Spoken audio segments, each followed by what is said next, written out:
Here's a shout out to the guy with no username who told me to have some self-respect and stop making videos.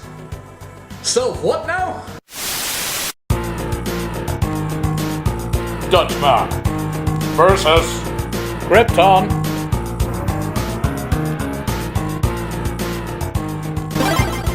Hi, I'm somebody on the internet who makes YouTube videos because it's got literally nothing else to do with his time. And Krypton is a 2018 series developed by David Goyer. Right. So let's not beat around the bush. David Goyer can be a brilliant writer. He can be a brilliant creator. If you pair him up with the right people, he churns out stuff like, you know, the second Blade film or the Dark Knight trilogy. You pair him up with the wrong people and you get Man of Steel and Batman v Superman. Disclaimer, I have not seen Batman v Superman and I'm not intending to remedy that anytime soon. Safe to say that David Goyer has managed to endear himself to large swaths of public by saying things like, you know, She-Hulk is a masturbatory fantasy for Hulk fans and, you know, other similar pleasantries.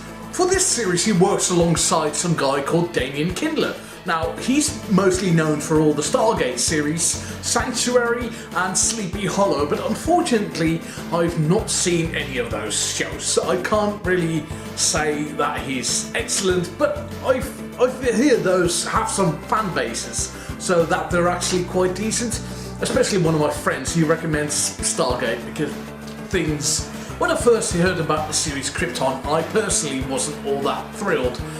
Doing another origin series without the actual hero involved. Warner Brothers has done that with Gotham and I gave Gotham like a season long shot, but I really don't like Gotham. It's just a loose bag of connections that don't really work, especially seeing as your Bruce Wayne is only 12 years old. Now again, that show has its fan base, but I am not the fan base. I can't stand that.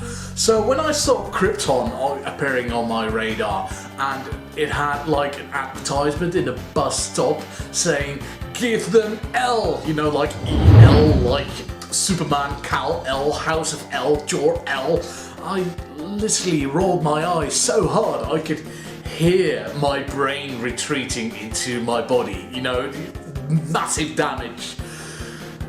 Thankfully, it turns out to be quite decent. So Krypton is set not during the last days of Krypton, as I was afraid of, but you know, 200 years before it actually disappeared out of the cosmos.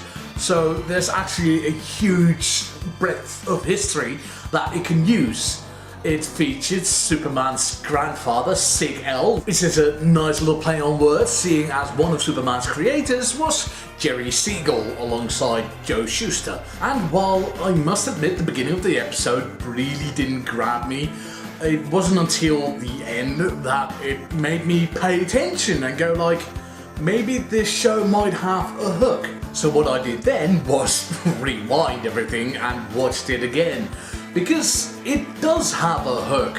It seems to be set up like, oh, Superman's grandfather was this bad boy for life and, you know, a rebel without a cause and things like that. And his parents are like, I don't know what to do with that son of ours. But nothing actually like that. The series is nothing like that. I'm not gonna say this is the best thing ever, but it definitely has me interested.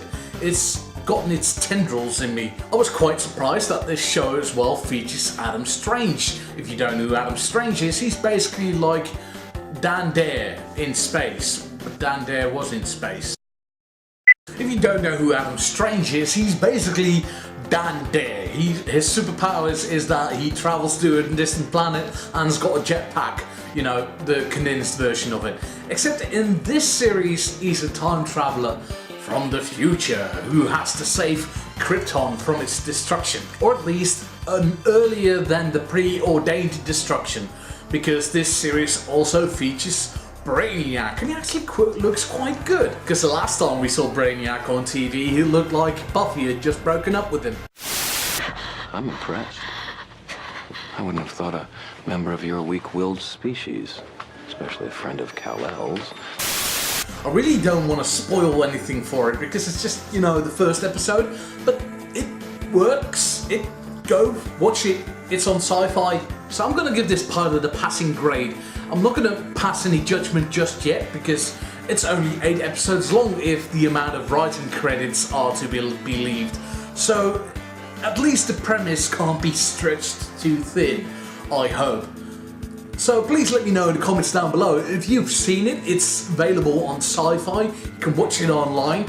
And please, like always, insult me down in the comments because that's what I thrive for. That's what I live for. You can follow me in all the social medias to find out what kind of a shit sense of humor I have. And I hope to see you soon.